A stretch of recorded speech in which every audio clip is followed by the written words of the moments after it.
अल्लाह के नबी फरमाते हैं अगर मरने वाले का अमल ठीक नहीं है, उसका अकीदा ठीक नहीं है, उसकी कब्र को उसके ऊपर तंग कर दिया जाएगा, उसकी कब्र को टाइट कर दिया जाएगा, इतना टाइट कर दिया जाएगा उसके बदन की पसलियां एक दूसरे के साथ मिल जाएंगी और बहुत ही खतरनाक किस्म का फरिश्ता आएगा और ऐसी शक्ल में आएगा, बड़ी हैबतनाक शक्ल में आएगा और हथौड़े से उसके सर पे मारेगा और वो चिल्लाएगा। वो मरने वाला जो कब्र में है वो चिल्लाएगा और उसके चिल्लाने की आवाज को इंसान और जिन्नात के अलावा सारी मखलूकात सुनेगी, सारे जानवर सुनेंगे। वहां उस कब्र के अजाब से बचने की मेरे भाइयों हमने क्या किया? आज हमारे कितने नौजवान हैं, उनको जब नमाज के बारे में बोलो, गुनाहों को छोड़ने के बारे में बोलो, उनकी जबान से एक ही लफ्ज निकलता है, मौलाना साहब ये जवानी का दिन है, अभी तो मैं मौज मस्ती कर लेने दो, कल जब जवानी खत्म हो जाएगी तब हम इबादत भी कर लेंगे, रोजा भी रखेंगे, नमाज भी पढ़ेंगे, गुनाहों से भी बचेंगे। ओ मेरे प्यारे नौजवान साथियों, आज़रबाईजान से एक फ्लाइट, एक हवाई जहाज उड़ता है, जिस हवाई जहाज के अंदर 72 मुसाफिर सफर कर रहे थे। हवाई जहाज के अंदर आग लग जाती है और हवा के अंदर वो हवाई जहाज जल कर राख हो जाता है और 72 के 72 लोग हवा में जल करके मर जाते हैं। ये भी आज की न्यूज आपको बता रहा हूं। क्या उन 72 लोगों में सारे बूढ़े लोग थे? क्या सारे 70-80 वाले लोग थे? उसमें 20 साल के नौजवान भी थे, उसमें 2 साल का बच्चा भी था, उसमें 25 साल की औरतें भी थी। मेरे प्यारे भाइयों, जब हवाई जहाज के अंदर आग लग जाती है, अंदर का वीडियो वायरल हुआ है, जाकर के इंटरनेट पर देख लेना। फ्लाइट के अंदर जितने लोग हैं वो मालिक को याद कर रहे हैं, वो मौला को याद कर रहे हैं, वो अपने रब को याद कर रहे हैं। हम नहीं जानते कौन सा एक्सीडेंट हमारे साथ हो जाए, हम नहीं जानते कब मौत हमारे सर पर आकर के हमारी मोहलत खत्म कर दे। मेरे प्यारे साथी, क्या आप इस बात की गारंटी लेके बैठे हैं कि आप बुढ़ापे तक जिंदा रहे? क्यों अपनी जवानी को गलत कामों में गुजारते हैं? मेरे प्यारे साथियों, हमें और आपको डरना चाहिए। याद रखो मेरे प्यारे साथियों, जवानी में जितने जज्बे के साथ आप नमाज पढ़ लेंगे, जवानी में जितनी ताकत के साथ आप हज उम्रा कर लेंगे, जवानी में जितने जोश के साथ आप अल्लाह की राह में पैसा खर्च कर देंगे, अल्लाह के दीन के लिए आप मेहनत कर लेंगे, कल बुढ़ापे में आप नहीं कर पाएंगे। मैंने वहां मक्के में देखा, सफा मरवा के दरमियान सही कर रहे थे हम लोग, कितने बूढ़े लोगों को मैंने देखा, बूढ़ी औरतों को देखा, बेचारी चलते चलते थक गई, हांफने लगी। कितने मर्दों को मैंने देखा व्हील चेयर पर, वो खाने काबा का तवाफ कोई कुर्सी पर लेकर के करा रहा है व्हील चेयर पे। वो इस लायक नहीं है कि वो खाने काबा के करीब जाकर के, अल्लाह के घर के पास जाकर के अपनी बॉडी पर, अपने शरीर पे चल के वो खाने काबा का तवाफ। जवानी होती है, लोग बोलते हैं हज कर लो, उम्रा कर लो, लोग नहीं करते हैं, लोग टाल देते हैं कि चलो बुढ़ापे में कर लेंगे, लड़की की शादी के बाद कर लेंगे, मकान बनवाने के बाद कर लेंगे। मेरे प्यारे साथियों, इस बात की क्या गारंटी है कि कल लड़की की शादी के बाद आप जिंदा रहोगे या लड़की की शादी तक आप जिंदा रहोगे? अभी परसों बनारस में मैं सफर पे निकल चुका था, एक जगह में सफर में गया हुआ था, बनारस में एक मैयत हो गई हमारे अपने मोहल्ले की, और एक इमाम साहब का इंतकाल हो गया। मेरे ख्याल से 50-60 साल उनकी उम्र थी, बिल्कुल हट्टे कट्टे सेहतमंद थे।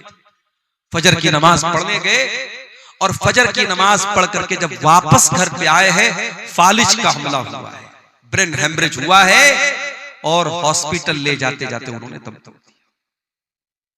इस तरीके की अचानक मौतें यकीन कीजिए हर हफ्ते हमारे सामने आती हैं, हर महीने हमारे सामने आती है।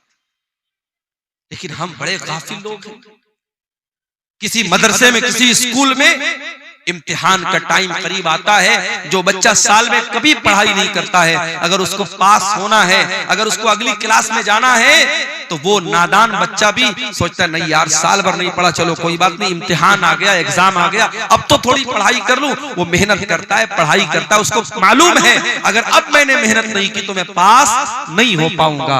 मेरे प्यारे साथियों, क्या हमारा और आपका इम्तिहान करीब नहीं है? क्या हम अपनी मौत से करीब नहीं है? हम नहीं जानते हमारा वो इम्तिहान कब शुरू हो जाएगा, मौत कब आ जाएगी, हम नहीं जानते। हम कितने नादान हैं, हमको मालूम है हमारा इम्तिहान कभी भी लिया जा सकता है और हम कोई तैयारी नहीं कर रहे हैं। इसीलिए अल्लाह कुरान में कहता है इक़्तरबा लिन्नासि हिसाबुहुम व हुम फी गफलतिन मुरिदून।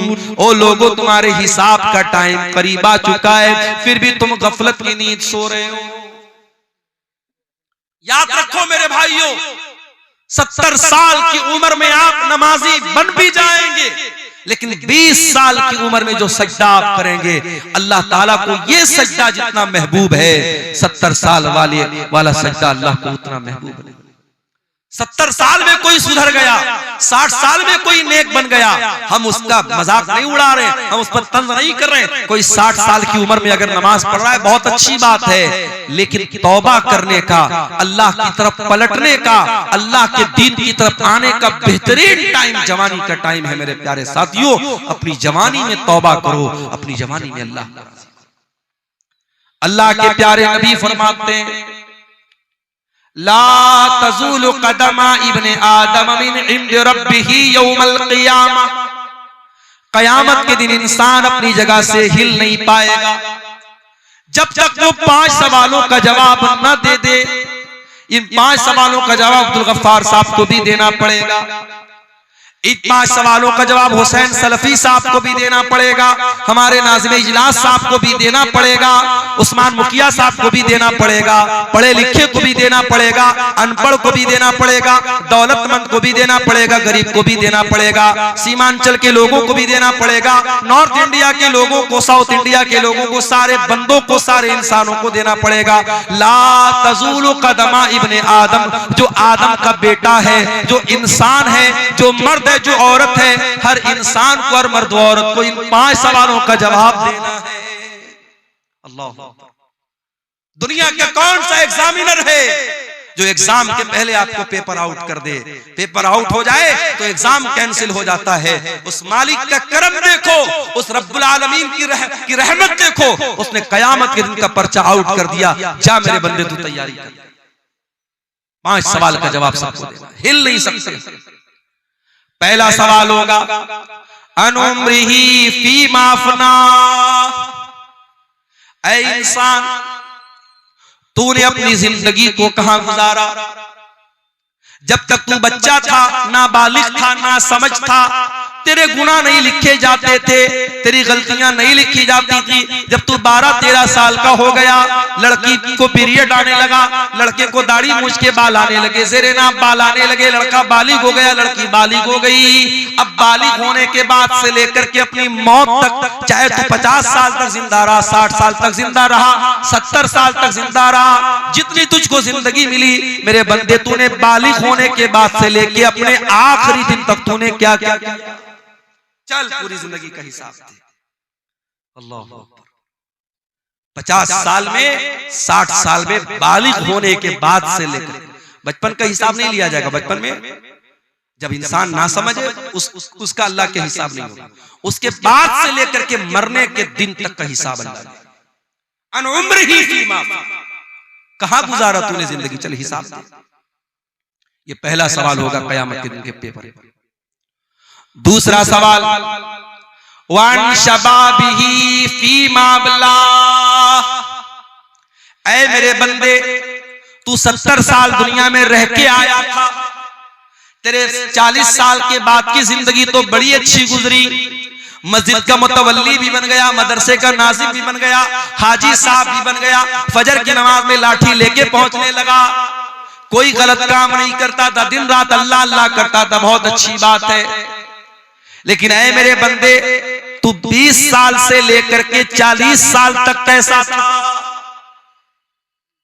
तेरी जवानी कहां गुजरी? तेरी जिंदगी का सबसे खतरनाक पीरियड कहां गुजरा? कहीं ऐसा तो नहीं तू शराब पिया करता था, कहीं ऐसा तो नहीं तू ज़िना किया करता था, कहीं ऐसा तो नहीं तू गंदी मूवीज देखा करता था, कहीं ऐसा तो नहीं तू नाजायज लड़कियों के साथ चैटिंग किया करता था, कहीं ऐसा तो नहीं तू होटलों में नाच गाना देखने जाता था। वो अन शबाबिही फीमा बला, मेरे बंदे तू अपनी जवानी का हिसाब दे, तूने कहां गुजारा उसको। गौर कीजिए मेरे भाई, सारी जिंदगी का हिसाब अलग होगा और जवानी का हिसाब अलग। तीसरा सवाल, वन मालिही मिन ऐन इक्तसबहु, तूने माल कहां से कमाया? क्रिप्टो से कमाया, ड्रीम 11 से कमाया, मेटा ओजोन से कमाया, ऑनलाइन हराम एप्स के जरिए कमाया, सट्टा बाजार के जरिए कमाया, जुआ खेल करके कमाया, क्रिकेट पर सट्टा लगा करके कमाया, कैसे कमाया? ये बड़ा मसला हमारे नौजवानों का है। बेरोजगारी बढ़ रही है तो हमारा नौजवान ऑनलाइन जितने जुआ वाले और सट्टा वाले ऐप्स हैं, हमारा नौजवान बड़ी आसानी से उनके चंगुल में फंस जाता है। बेरोजगारी है, कोई काम नहीं है, नौजवान सोचते चलो यार अच्छा है, बैठे बिठाए पैसा आ जाए। मेहनत नहीं करना चाहता, कारोबार नहीं करना चाहता। मेरे भाइयों, आज मुसलमान अगर बिजनेस में पीछे हैं तो अपनी करतूत से पीछे। वल्लाह हमने गुजरात में देखा, मैं गुजरात में अहमदाबाद में गया, नडियाड में गया, सूरत में गया, मुसलमान अपने बच्चों को नौकरी नहीं करवाते। व्यापारी का बेटा व्यापारी, मारवाड़ी का बेटा मारवाड़ी, मुसलमान वहां अपने बच्चे को व्यापारी बनाता है। चाहे वो छोटी सी दुकान खोल के बैठा है मगर कारोबार कर रहा है, उसका माइंड कारोबारी है। आज इस मुल्क में हमें और आपको अगर अपने वजूद को बचाना है, हमें बिजनेस और कारोबार में भी आगे बढ़ना है। और मैं ये बात इसलिए कर रहा हूं क्योंकि अगर हमने अपने आप को बिजनेस में आगे नहीं बढ़ाया, आगे आने वाले दिनों में बड़ी कठिनाइयां हैं। इन मदरसों, इन मस्जिदों और हमारे दीन की बुनियादों पर जो दिन रात हमले हो रहे हैं, इन हमलों से अपना डिफेंस करने के लिए भी हमें पैसे की जरूरत पड़ेगी। आज हम जानते हैं सुप्रीम कोर्ट और हाई कोर्ट में वकीलों की फीस कितनी महंगी होती है। अभी हमारे उत्तर प्रदेश में मदरसों का केस चल रहा था, हाई कोर्ट का फैसला आ गया कि सारे मदरसे जो है गलत है, बंद कर दिया जाए, और 10,000 से ज्यादा जो टीचर थे उनकी नौकरी खतरे में पड़ गई।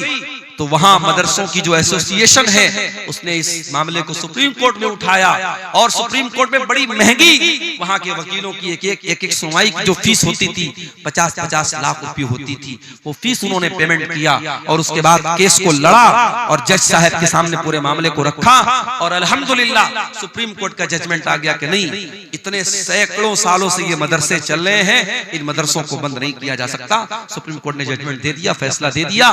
मेरे प्यारे साथियों, आज अगर कोई बेकसूर है और उसके खिलाफ कोई केस हो गया है, केस को लड़ने के लिए भी पैसे की जरूरत है, मस्जिदों को बनाने के लिए पैसे की जरूरत है, कब्रिस्तान और वक्फ की जमीन को बचाने के लिए आपको फंड की जरूरत पड़ेगी। और फंड कहां से आएगा जब आप बिजनेस में आगे नहीं बढ़ेंगे, जब कारोबार में आगे नहीं। इसलिए हराम तरीके मत अपनाओ। कयामत के दिन तीसरा सवाल किया जाएगा, तुमने माल कहां से कमाया। चौथा सवाल, वो फीमान फकहू, तुमने माल कहां पर खर्च किया था। हैप्पी न्यू ईयर मनाने के लिए किसी होटल का टिकट तो नहीं खरीदा था, नए साल के जश्न के मौके पर शराब में तो नहीं लुटाया था, सर्दी के मौसम में किसी पिकनिक स्पॉट पे जाके दोस्तों के साथ रंगरलियां मनाने तो नहीं चला गया था। आजकल लोग कश्मीर बहुत जा रहे हैं, हमारे इंस्टाग्राम पर मैंने देखा बड़ी रील्स आ रही है, लोग कश्मीर में जा रहे हैं, मियां बीवी जा रहे हैं और वहां जाके जो है बर्फ के ऊपर दिल बना रहे हैं कि साहब हम अपनी बीवी से बड़ी मोहब्बत करते हैं। अरे बीवी से मोहब्बत करते हो तो वहां कश्मीर में जाके बर्फ बनाने से थोड़ी साबित होगा। बीवी का हक अदा करो, बीवी का ख्याल रखो। कश्मीर जाने के लिए लोगों के पास ठंडा नहीं है और अपने घर में लेटे हैं और अस्सलातु खैरुम मिनन नौम की आवाज आ रही है, तो ये सर्दी में रजाई के अंदर दुबक करके लेटा हुआ है और फजर में नहीं जाता है। पूछो क्यों नहीं जाता है, कहते मौलवी साहब बड़ा ठंडा है, बहुत ठंडा है, बहुत सर्दी है।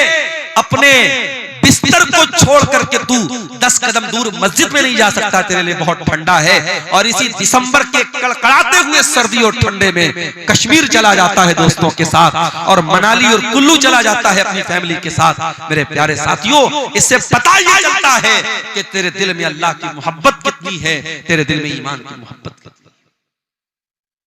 चौथा सवाल ये होगा, पैसा कहां खर्च? ये मत सोचो पैसा हमारे बाप का है, पैसा हमने कमाया है, हमारी मर्जी हम जहां चाहे खर्च करें। नहीं, पैसा कहां से आया इसका भी हिसाब देना पड़ेगा, पैसा कहां खर्च किया इसका भी हिसाब देना पड़ेगा। ये जो हराम जगहों पर पैसा लुटाते हो, हिसाब देना पड़ेगा। शायर आ रहा है, शायरी पढ़ रहा है। अभी एक वीडियो मैंने देखा, शायर उल्टी सीधी शायरी पढ़ रहा है, लोग नोटों की बारिश कर रहे हैं। कई जगहों पर अहले हदीसों के जलसों में, प्रोग्रामों में शुअरा जो पढ़ रहे हैं, शायरी पढ़, उन पर नोट बरसाए जा रहे हैं। माफ कीजिएगा, ये मुनासिब तरीका नहीं है। ठीक है, आप शायर को हौसला अफजाई के तौर पे कोई रकम देते, उस पर एतराज नहीं है, मगर नोटों की बारिश करना, नोट बरसाना, एक एक नोट इस तरीके से उसके ऊपर लुटाना, ये गलत तरीका है, ये हराम तरीका है। यूं उत्तर प्रदेश के अंदर एक शादी में मुसलमान लड़के ने अपनी बारात के मौके पर, अपनी शादी के मौके पर 20 लाख रुपया हवा में लहरा दिया। 20 लाख रुपया नोटों की गड्डी को हवा में लहरा दिया कि साहब मैं बहुत खुश हूं आज मेरी शादी। मेरठ के अंदर, उत्तर प्रदेश में मेरठ एक जगह है, मेरठ में एक मुसलमान की शादी हुई और लड़के को ससुराल से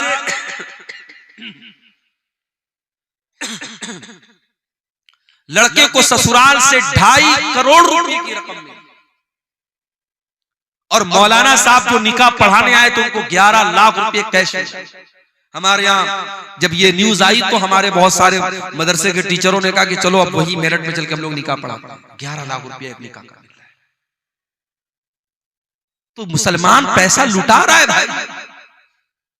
आज जाके देख ले, जितने खाने पीने की दुकानें हैं वहां गैर मुस्लिमों की भीड़ आपको नहीं मिलेगी, मुसलमानों की। ये कबाब की दुकानें, ये बिरयानी की दुकानें, ये चटर पटर सामानों की दुकानें कौन मिलेगा? मुसलमान मिलेगा। अभी मैं कटिहार स्टेशन के बाहर देखा, कोई चाय वाला था, चाय की दुकान पे वो चाय बेच रहा है, हांडी वाली चाय, बड़ी मशहूर चाय भाई। उसकी चाय पीने ज्यादा नौजवान मुसलमान जा रहे हैं और चाय भी पी रहे, साथ में सिगरेट का धुआं भी उड़ा रहे हैं। दौलत अल्लाह की बहुत बड़ी नेमत है। इस दौलत का हिसाब देना पड़ेगा आपको। कहां खर्च किया आपने, कहां से आई ये दौलत, अल्लाह को हिसाब देना पड़ेगा।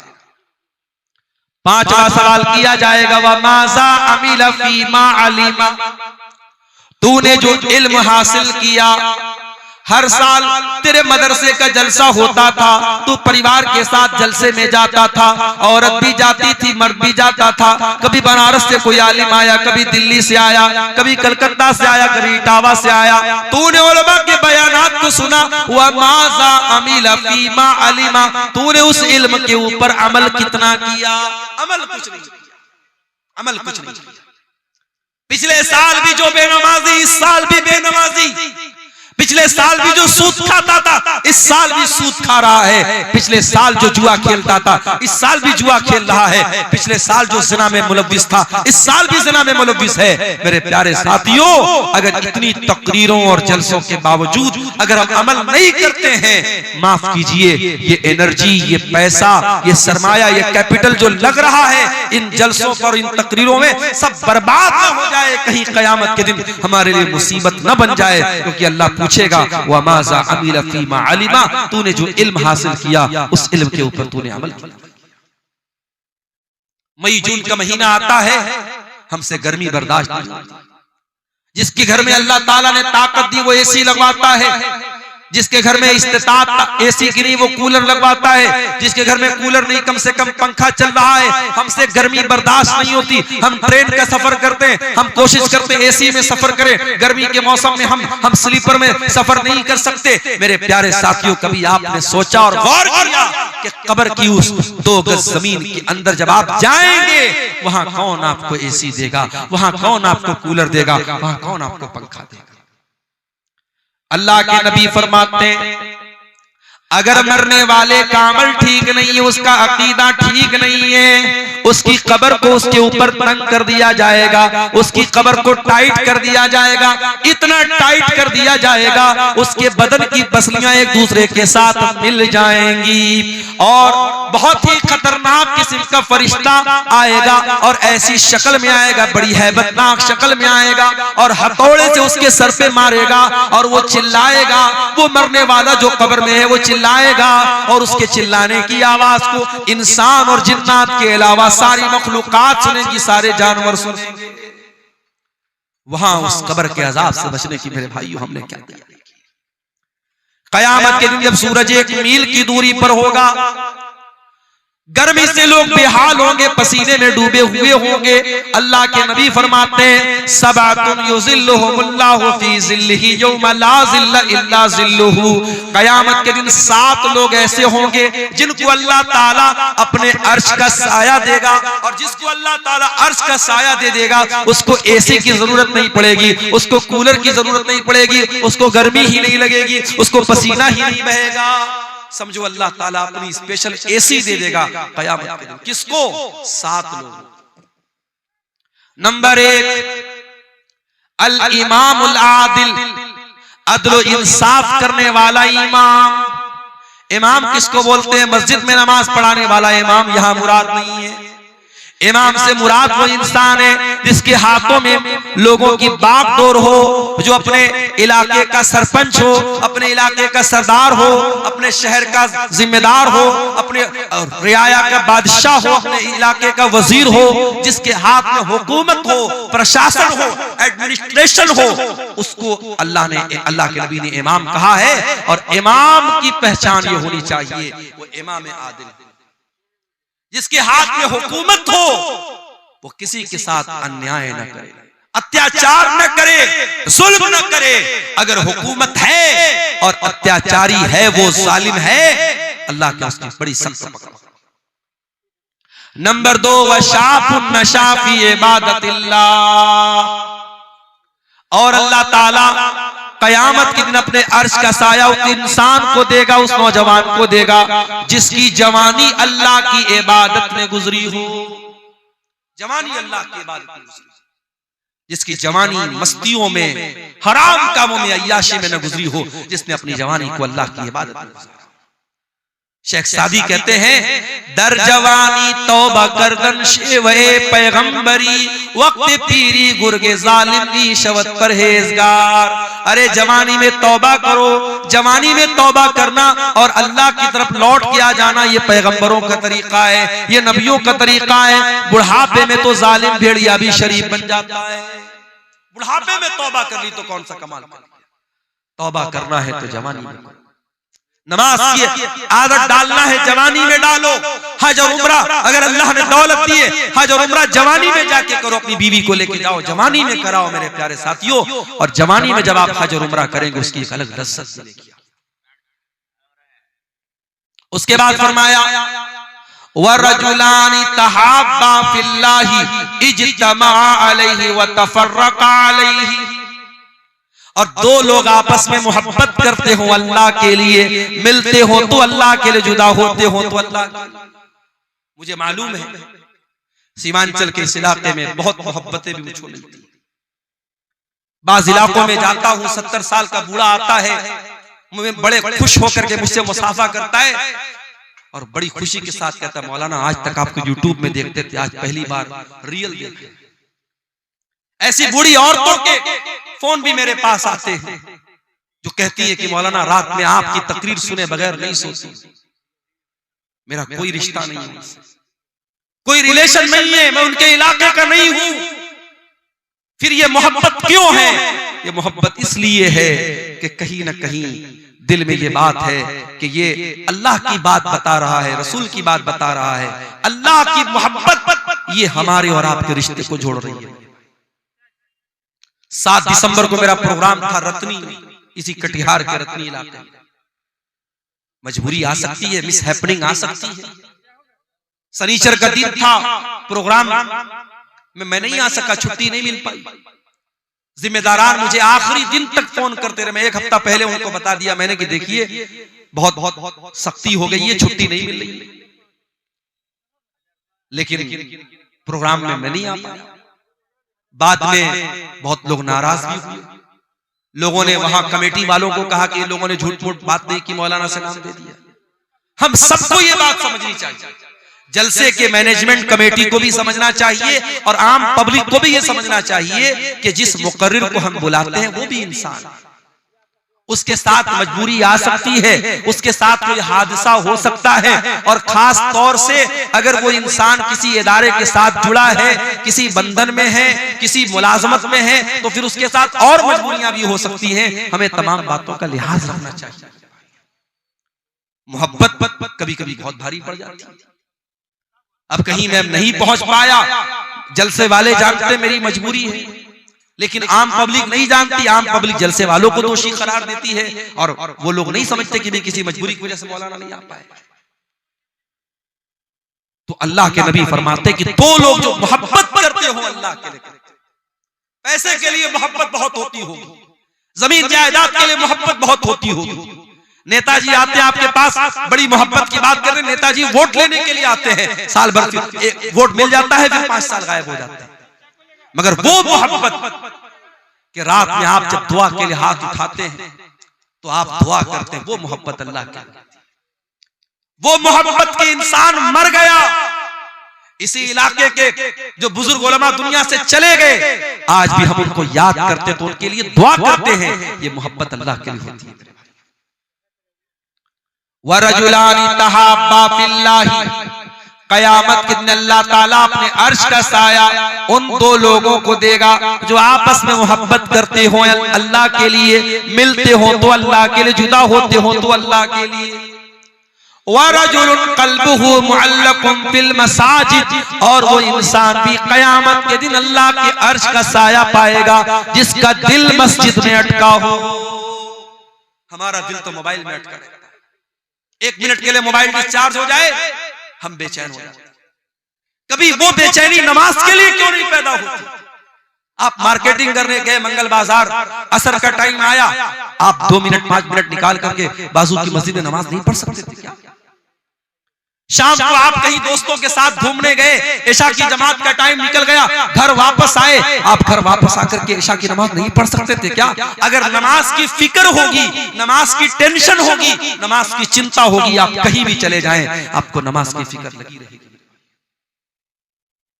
वरजुलन क़ल्बुहु मुअल्लक़ुन बिल मसाजिद, जिसका दिल मस्जिद में अटका हो। अल्लाह के प्यारे नबी को नमाज की इतनी चिंता होती थी, इतनी फिक्र होती थी कि जब जंगे खंदक का मौका आया और दुश्मनों से लड़ाई का टाइम चल रहा था, दुश्मन हमला कर रहे थे, अल्लाह के नबी और सहाबा अपना डिफेंस कर रहे थे, उसी हालत में असर की नमाज का टाइम हो जाता है और जंग इतने जोर से चल रही थी कि जंग को रोक करके नमाज पढ़ने का टाइम नहीं था।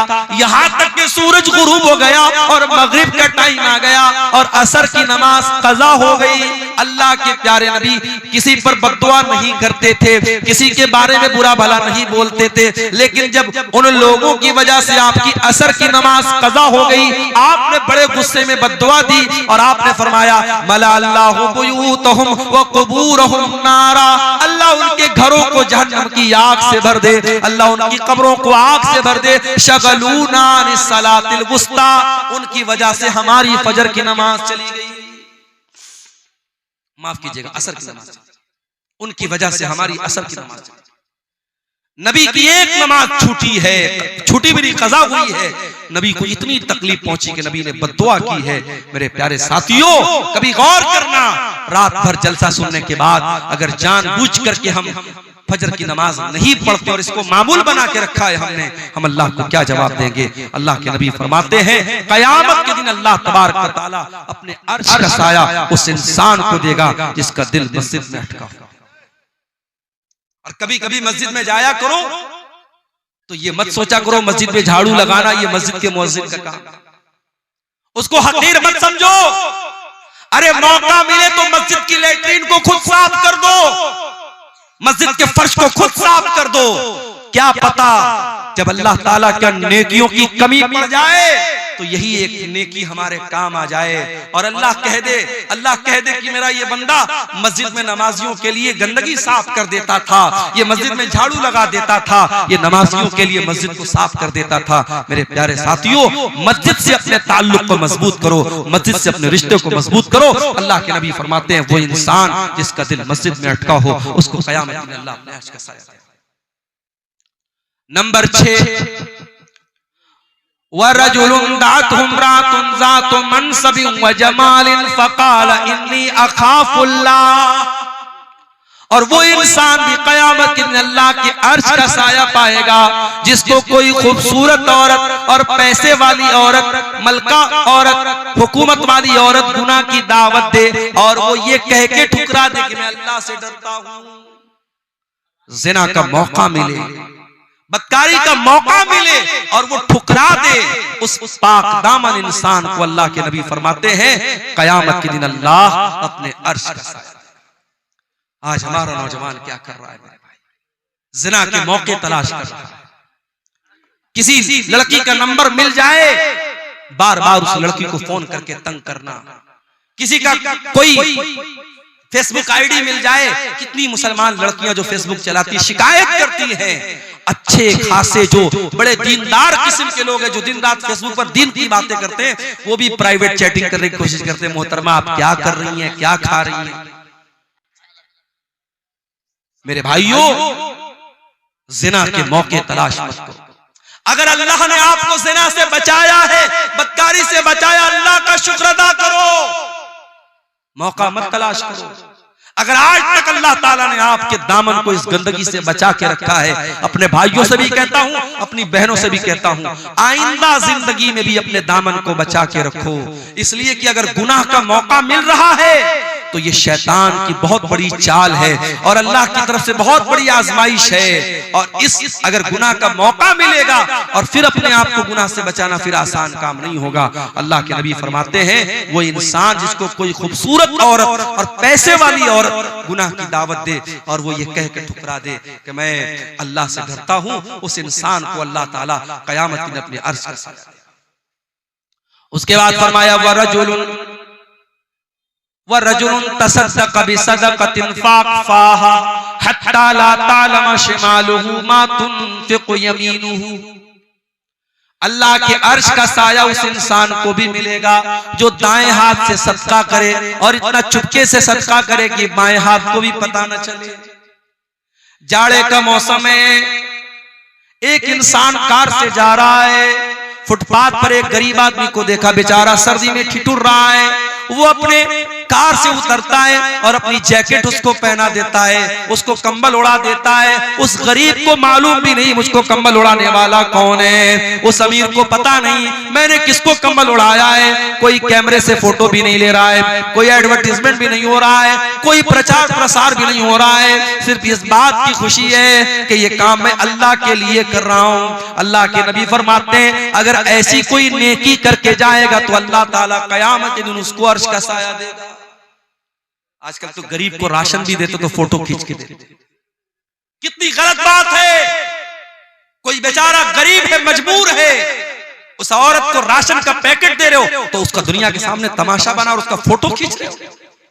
नहीं होना चाहिए मेरे भाई। नेकी इसको नहीं बोलते हैं। नेकी तो ऐसी होती है, नेकी कर दरिया में डाल, नेकी करके भूल जाओ मैंने किसके साथ नेकी की। लेकिन अब वो जमाना खत्म हो गया। अब लोग नेकी करके दरिया में नहीं डालते, अब नेकी करके फेसबुक पर डालते हैं, अब नेकी करके इंस्टाग्राम पर डालते हैं, अब नेकी करके अखबार पे फोटो छपवाते हैं। अल्लाह कुरान के 29वें पारे में कहता है मेरे नेक बंदे गरीबों को खाना खिलाते हैं, यतीमों को खाना खिलाते हैं, कैदियों को खाना खिलाते हैं। वयुतिमून अत्ताम अला हुब्बिही मिस्कीनन व यतीमन व असीरा। मेरे नेक बंदे भूखों को खाना खिलाते हैं और क्या कहते हैं इन्नमा नुतइमुकुम लिवजहिल्लाह, हम तुम्हें अल्लाह को राजी करने के लिए खाना खिला रहे हैं। ला नुरीदु मिनकुम जज़ाअन वला शुकूरा, हमें तुमसे कोई बदला नहीं चाहिए, हमें तुमसे कोई शुक्रिया नहीं चाहिए, हम तो अल्लाह को राजी करने के लिए तुमको खिला रहे हैं। इन्ना नखाफु मिर रब्बिना यौमन अबूसन कमतरीरा, हमें तो कयामत के दिन का डर है, हमें तो अल्लाह के सामने हिसाब देने का डर है, इसलिए हम तुमको खाना खिला रहे हैं। कुछ नेकी ऐसी भी करके जाओ, नेकी का प्रचार करवाना, नेकी का ऐलान करवाना ये तो बहुत होता है, लेकिन नेकी करके भूल जाओ कि मैंने नेकी की है। कुछ ऐसी नेकी भी कयामत के दिन लेके जाओ ताकि अल्लाह ताला कयामत में अपने उन खुश नसीब बंदों में हमें और आपको भी शामिल कर दे। मदीना में गरीबों के घर में महीने की पहली तारीख को रात में अल्लाह का कोई बंदा आता था, महीने भर के राशन की बोरी उनके घर में लाके रख देता था। घर वाले सुबह दरवाजा खोलते थे, देखते थे महीने भर का राशन रखा हुआ है। मदीना के सैकड़ों घरों का परिवार चलता था, लेकिन लोगों को पता नहीं था कि कौन अल्लाह का बंदा है जो रातों में राशन लाके देता है। कुछ दिनों के बाद मदीना में एक इंतकाल हो गया, एक मैयत हो गई। मैयत को जब नहलाया जाने लगा, जब मैयत के बदन से कपड़ा उतारा जाने लगा, उस मैयत की पीठ के ऊपर मोटे मोटे बोरे के निशान नजर आने लगे। लोग हैरान हो गए, ये तो जो मरने वाला इंसान है ये तो नबी के खानदान से ताल्लुक रखता है, ये तो नबी के नवासे का बेटा है, ये तो हुसैन इब्न अली का बेटा अली बिन हुसैन है, इसकी पीठ पर मोटे मोटे निशान क्यों है? ये तो बोरी नहीं उठाता था, ये तो बोझ नहीं उठाता था, इस इंसान की पीठ पर ये मोटे मोटे निशान कैसे हैं? ये खबर पूरे मदीना में फैल गई। मदीना के उन गरीब परिवारों तक भी ये खबर गई। मदीना के उन गरीब परिवारों को समझ में आ गया, हमारे घर में हर महीना राशन की बोरी लाद करके हमारे घर तक लाने वाला कोई और इंसान नहीं था, वो अली बिन हुसैन थे, वो नबी के अहले बैत में से थे, वो नबी के नवासे के बेटे थे। ऐसे भी लोग थे मेरे भाई, सारी जिंदगी गरीबों के घर में अनाज पहुंचाते रहे। मरने के बाद जब नहलाया जाने लगा तब उनके पीठ के निशानों से पता लगा कि ये काम वो करते थे। हम और आप तो रियाकार हो गए मेरे भाई, दिखावे की दुनिया आ गई, हर चीज में शो ऑफ आ गया, हर चीज सोशल मीडिया पे हम डालने लगे। हज करने जा रहे हैं, मेरी बीवी कहने लगी, जब मैं उम्रा करने गया, बीवी कहने लगी कि हम लोग भी जो है जब तवाफ करेंगे तो आप अपना हाथ खाने काबा पे रखिएगा और मैं भी अपना हाथ रखूंगी और दोनों लोग फोटो लेंगे। मैंने कहा ये चोंचलेबाजी मुझको पसंद नहीं। उम्रा करने आए हो भाई, तवाफ करने आए हो, वहां बैठ करके बीवी अपना हाथ रख रही है, शौहर अपना हाथ रख रहा है और दोनों फोटो ले रहे हैं ताकि दुनिया को पता लग जाए साहब मियां बीवी दोनों साथ में उम्रा करने गए। तो क्या है ये चोंचलेबाजी आज हो रही है। लोग मदीना के अंदर जाके निकाह कर रहे हैं। क्या कोई ऐसी दलील मिलती है कि मदीना के अंदर निकाह करने से सवाब बढ़ जाता है क्या? फेसबुक के ऊपर, इंस्टाग्राम पर वीडियो आता, रील आती कि साहब ये तो बड़ी खुशकिस्मत औरत है, इसका निकाह कहाँ हुआ? मदीना में हुआ। तो क्या हिंदुस्तान में और कटिहार में जो निकाह हो रहा है सब बदकिस्मत लोग हैं? अजीब व गरीब मंतिक है। मसला याद रखो, निकाह मस्जिद के अंदर हो सकता है मगर निकाह मस्जिद के अंदर करना कोई सुन्नत नहीं है और कोई सवाब का काम नहीं। ये मसला याद रखो। मस्जिद के अंदर निकाह हो सकता है, लेकिन अगर कोई ये समझता है कि मस्जिद के अंदर निकाह करने से सवाब ज्यादा मिलेगा या मस्जिद के अंदर निकाह करना सुन्नत है, नहीं, सुन्नत नहीं है और ना इससे सवाब ज्यादा मिलेगा। कर सकते हैं, इजाजत है बस। लोग मदीना जाके निकाह कर रहे हैं और वहां औरत बाकायदा दुल्हन बन के आ रही है, लड़का दुल्हा बन के आ रहा है, फोटो खींचा जा रहा है, वीडियो बन रही है। क्या तमाशा हो रहा है मेरे भाई। नबी के शहर को क्या बना के रखा, नबी की मस्जिद को क्या बना के रखा आपने? हर चीज में शो ऑफ। और अब तो ऐसी वीडियो भी आने लगी कि दादा मर गए हैं, दादा का इंतकाल हो गया है, दादा की नाक में रुई डाली गई है, मैयत है, उनका जनाजा पड़ा हुआ है और पोता जो है वो सेल्फी ले रहा है, वीडियो साथ में ले रहा है कि I am with my grandpa, मैं अपने दादा के साथ। क्या मतलब है भाई? मुर्दे को तो बख्श दो अल्लाह के वास्ते, जिंदों के साथ बहुत सेल्फी ले लिया आपने। अब्दुल गफ्फार साहब आए, स्टेज पर आने लगे, मौलाना साहब एक सेल्फी दे दीजिए। मौलाना साहब एक सेल्फी आपके साथ लेना चाहता हूं। भाई उलमा के साथ आपको सेल्फी लेने का शौक है, उलमा की बातों पर अमल का शौक है? सेल्फी लेने का शौक अगर सिर्फ इसलिए है ताकि दोस्तों को बता सकूं फला आलिम के साथ मैंने सेल्फी लिया था, फला मौलाना साहब के साथ मैंने फोटो लिया था, सिर्फ अगर अपना शो ऑफ करना है, अपनी वाहवाही करना है, तो मेरे भाइयों बहुत गड़बड़ है ये चीज। हाँ, अगर आपको किसी आलिम से मोहब्बत है, उसकी तकरीरों को आप सुनते हैं और फिर उसकी बातों पर अमल भी करते हैं, और फिर वो आलिम आपके इलाके में आता है और आपने कहा मौलाना आपसे बड़ी मोहब्बत करता हूँ, एक फोटो दे दीजिए, तो ठीक है, मौलाना लोग भी आपका दिल नहीं तोड़ेंगे, वो आपके साथ सेल्फी ले लेंगे, मगर सिर्फ सेल्फी लेने का मकसद वाहवाही करना है तो ये गलत है। शो ऑफ मत कीजिए। हमारा दीन शो ऑफ वाला दीन नहीं है, हमारा दीन बड़ा सिंपल, बड़ा सादा। अल्लाह के नबी फरमा रहे हैं दाहिने हाथ ने सदका किया, बाएं हाथ को भी पता नहीं चला, इतना चुपके से सदका किया, इतना चुपके से दान दिया, इतना चुपके से खैरात किया, दाहिने हाथ का सदका बाएं हाथ को पता नहीं चला। कुछ ऐसा दान भी यहां दीजिए मदरसों में आप कि जो आपको मालूम है और अल्लाह को मालूम है। बड़ी बड़ी रकम लोग दे देते हैं, मालूम नहीं। हमारे बनारस में एक मस्जिद बन रही थी, 1 करोड़ रुपया मस्जिद के बनने पर खर्च हुआ था, और 10-10 लाख रुपया ऐसे लोगों ने चंदा दिया कि पता भी नहीं चला कि वो चंदा किसकी तरफ से आया। औरतों की तरफ से सोने के जेवरात आए, मालूम भी नहीं हुआ कौन सी औरत ने दिया था। तो कुछ ऐसे काम भी करके जाइए कि दाएं हाथ का सदका बाएं हाथ को पता न चले। और आखिरी बात जो इस हदीस में बयान की गई, अल्लाह के नबी फरमाते हैं व रजुलुन ज़करल्लाह खालियन फफाज़त ऐना, क़यामत के दिन अल्लाह के अर्श का साया उस इंसान को भी मिलेगा जो तन्हाई में अल्लाह को याद करे और उसकी आंखों से आंसू बहे। मेरे भाइयों, अगर आपका दिल कुरान सुन करके भी नहीं रोता है, आपकी आंखों से कब्रिस्तान की कब्र देख करके भी आंसू नहीं निकलते हैं, इसका मतलब कि दिल की जमीन बंजर हो चुकी है, दिल के अंदर से ईमान खत्म। कभी कभी रात के सन्नाटे में अपने कमरे में बैठ करके अल्लाह को याद करो। मेरे प्यारे भाइयों, अपने माजी में किए गए गुनाहों को हम याद करें, अपनी गलतियों को याद करें और मालिक के रहमत को याद करें। मालिक के सामने आंसू बहा लें, मालिक के सामने रो लें, मालिक के सामने गिड़गिड़ा लें, मालिक से तौबा कर लें। अल्लाह की कसम, ये चंद आंसू हमारी मग़फ़िरत के लिए काफी हो जाएंगे। अल्लाह के प्यारे नबी फरमाते ऐना नीला तमस्सुहु मन्नार, 2 आंखें ऐसी हैं जो जहन्नम के अंदर नहीं जा सकती हैं। ऐनुन बातत तारुसु फी सबीलिल्लाह, एक वो आंख है जो अल्लाह की राह में चौकीदारी कर रही है, जो अल्लाह की राह में बॉर्डर पर दुश्मनों से अपने देश की हिफाजत कर रही है, अपनी सरहद की हिफाजत कर रही है। व ऐनुन बकत मिन खशियतिल्लाह, और वो एक आंख जो अल्लाह के खौफ से, जिस आंख से आंसू बहता है, वो आंख भी जहन्नम की आग में नहीं जाएगी। इन आंखों से अगर अल्लाह के खौफ से चंद आंसू बह पड़े मेरे भाइयों, तो ये आंसू हमारी जहन्नम की आग को बुझाने के लिए इंशाअल्लाह काफी हो जाएंगे।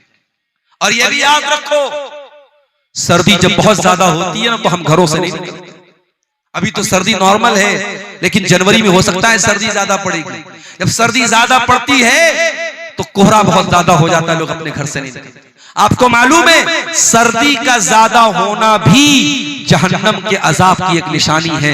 अल्लाह के नबी फरमाते हैं जहन्नम साल में 2 मरतबा सांस लेती है। जो गर्मी पड़ती है, सख्त गर्मी, जो मई जून की गर्मी पड़ती है, वो जहन्नम के सांस लेने की वजह से पड़ती है, और जो कड़ाके की सर्दी पड़ती है वो जहन्नम के सांस लेने की वजह से पड़ती है। ये सही बुखारी और सही मुस्लिम की सही रिवायत है। तो मेरे अजीजों, मेरे नौजवान साथी, अपनी जिंदगी का मकसद अल्लाह को राजी करना बनाओ। मेरे भाई, दुनिया वालों के चक्कर में मत पड़ो। दुनिया वालों को खुश करने के लिए कोई काम करोगे, आज लोग खुश होंगे, कल गाली देंगे। दुनिया वालों की मोहब्बत कब बदल जाएगी नहीं मालूम। अल्लाह की मोहब्बत अगर हासिल हो गई मेरे प्यारे साथियों, तो इंशाअल्लाह वो कभी नहीं मिटेगी। अल्लाह को राजी कर लो। अल्लाह के नबी फरमाते हैं जो लोगों को नाराज करके अल्लाह को राजी करेगा, अल्लाह उसके लिए काफी हो जाएगा। और जो अल्लाह को नाराज करके लोगों को खुश करेगा, अल्लाह उसे लोगों के हवाले कर देगा, फिर अल्लाह अपनी नजर करम उसकी तरफ नहीं करेगा। मेरे नौजवान साथियों, अपनी जवानी की अहमियत को समझो और जवानी में तौबा करो और जवानी को गुनाहों से दूर करो। ये जितने गलत काम आज हो रहे हैं हमारे नौजवानों के अंदर, इन्हें देखकर वाकई में अफसोस होता है, तकलीफ होती है कि आज इस उम्मत का नौजवान कहां जा रहा है।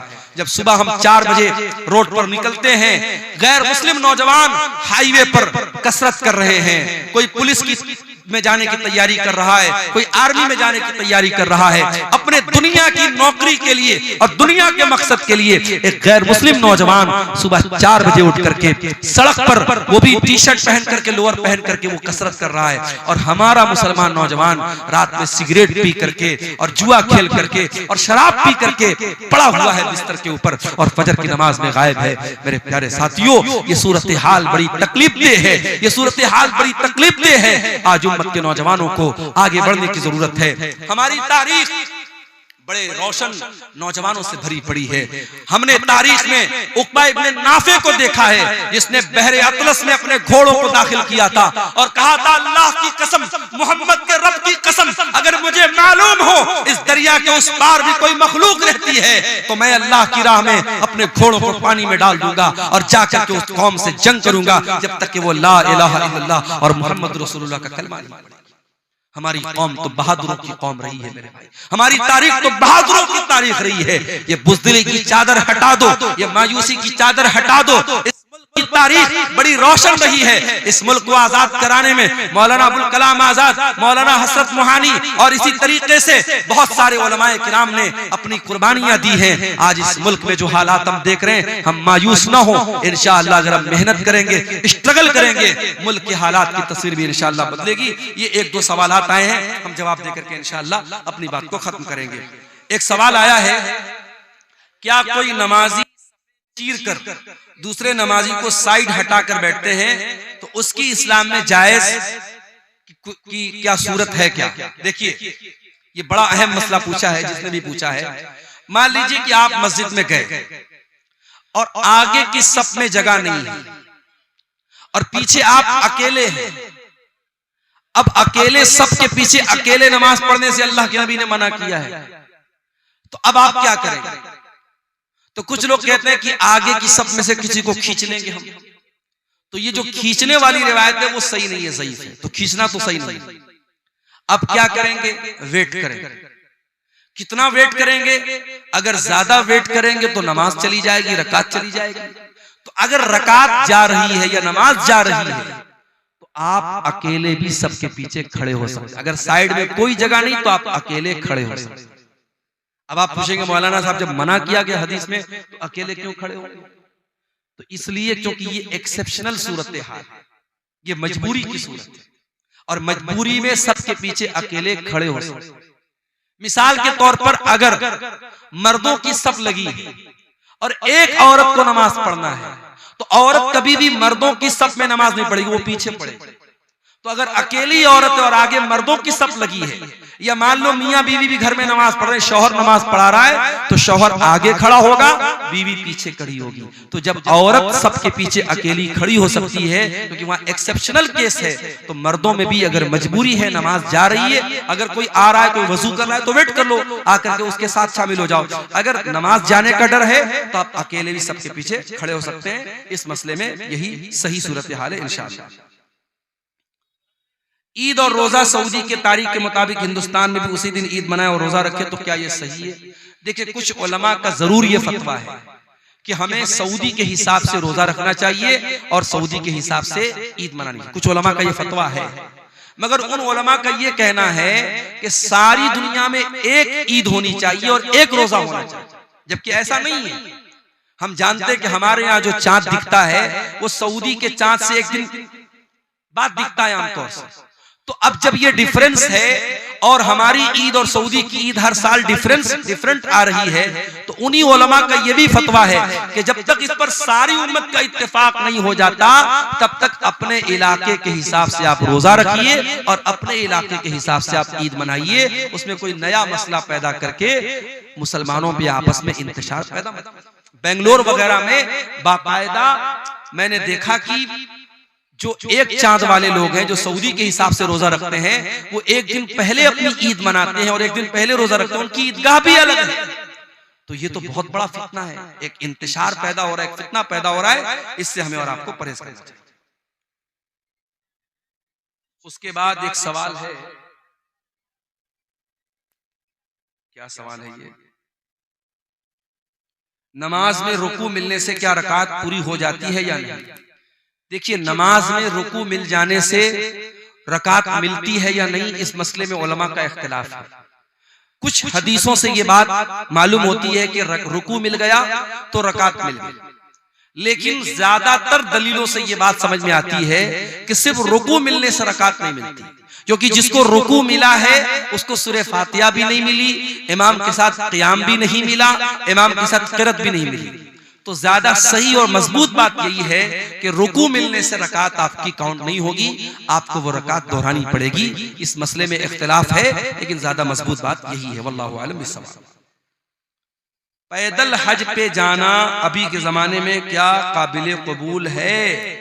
ये सब चौचलापन है बस। जब आज के जमाने में फ्लाइट है, सफर की सहूलत मौजूद है, तो अल्लाह ताला ने अपनी जान पर बिला वजह मशक्कत डालने से मना। ये तो वही वाली बात हो गई कि मस्जिद में एसी लगा है और पंखा लगा है और हम जानबूझ करके धूप में नमाज पढ़ेंगे। नहीं साहब, हम तो गर्मी बर्दाश्त करेंगे। रोजे की हालत में हम जानबूझ करके दिन भर गर्मी में धूप में रहेंगे ताकि हमको रोजा ज्यादा पता लगे। तो अपनी जान पर बिला वजह मशक्कत डालना, ये जब एक सहूलत है फ्लाइट का सफर।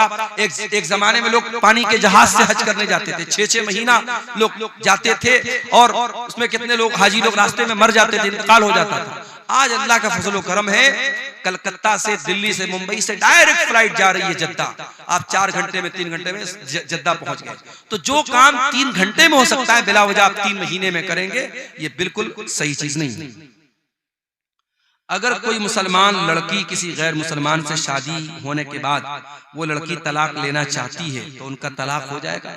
किसी मुसलमान लड़की का किसी गैर मुस्लिम लड़के के साथ शादी करना सही ही नहीं है, वो गलत है, हराम है, बातिल है, जिना है। इस्लाम में उस निकाह की कोई हैसियत नहीं है, इनवैलिड है वो निकाह। अब अगर वो लड़की तलाक लेना चाहती है तो अब जाहिर है गैर मुस्लिम से शादी किया है तो उसी के मजहब के हिसाब से किया होगा। तो अब इंडियन कानून के एतबार से अदालत वगैरह से वो तलाक ले ले, लेकिन इस्लामी एतबार से उसको तलाक लेने की कोई जरूरत नहीं है। अगर उसे अपने गुनाह पर पछतावा है, अल्लाह से सच्ची तौबा करे और फिर किसी मुसलमान से सही तरीके से निकाह करे। उस निकाह को इस्लाम ने निकाह माना ही नहीं है, उस पर तलाक लेने की कोई जरूरत नहीं है।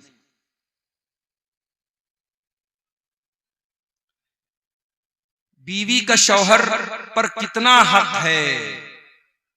बीवी का शौहर पर बहुत हक है। अब उसको कितना परसेंटेज में तो नहीं बता सकते, लेकिन हाँ, इस्लाम में बीवी का शौहर पर भी हक है और शौहर का बीवी पर भी हक है। शौहर का हक क्या है बीवी के ऊपर? बीवी उसकी बात माने, उसकी खिदमत करे, उसको खुश रखे, उसकी जरूरतों को पूरा करे। और शौहर के ऊपर क्या हक है बीवी का? शौहर बीवी की तमाम जरूरतों को पूरा करे, उसको अच्छा खिलाए, अच्छा पहनाए, उसके ऊपर जुल्म न करे, उसके जज्बात का ख्याल रखे। तो दोनों का एक दूसरे पर हक है। इस्लाम में वन वे ट्रैफिक नहीं है, इस्लाम में एक तरफा कोई भी हुक्म नहीं है। अगर कोई बच्चा पैदा होता है सनीचर की शाम 7 बजे, तो क्या अकीका के लिए सनीचर को शुमार करेंगे या इतवार से उसका शुमार किया जाए? देखिए, मगरिब के बाद दिन खत्म हो गया। अब मान लीजिए कि शाम को 7 बजे बच्चा पैदा होता है सनीचर को और मगरिब की अजान अगर उस इलाके में 6 बजे हो रही है, तो फिर वो सनीचर का दिन पहला दिन नहीं माना जाएगा, इतवार का दिन पहला दिन माना जाएगा। और इतवार, सोमवार, मंगल, बुध, जुमरात, जुमा, सनीचर को उसका अकीका करेगा। वो बच्चा इतवार का पैदा माना जाएगा और सनीचर वाले दिन उसका अकीका करेंगे। कोई दुआ की दरखास्त जुमा की नमाज की बात करे तो क्या हाथ उठा के दुआ कर सकते हैं? देखिए, अगर कोई दुआ की दरखास्त करे तो खतीब ऐलान कर दे माइक में कि भाई फलां बीमार है या फलां को कोई मसला है, आप लोग उसके लिए दुआ करें। लेकिन बाकायदा इमाम साहब हाथ उठा के दुआ करें भाई फलां बहुत बीमार है, अल्लाह ताला उसको शिफा दे और सारे लोग उस पर आमीन बोले, तो ये सूरत तो ठीक नहीं है। हाँ, इमाम अपील कर दे, अब मुक्तदी लोग अपने अपने हिसाब से जब दुआ करें तो उस इंसान के लिए भी अपनी दुआ में शामिल कर लें उसको, तो ये सूरत हाल जायज है। वल्लाहु आलम। ठीक है, सारे सवाल हो गए। अल्लाह ताला हम सबको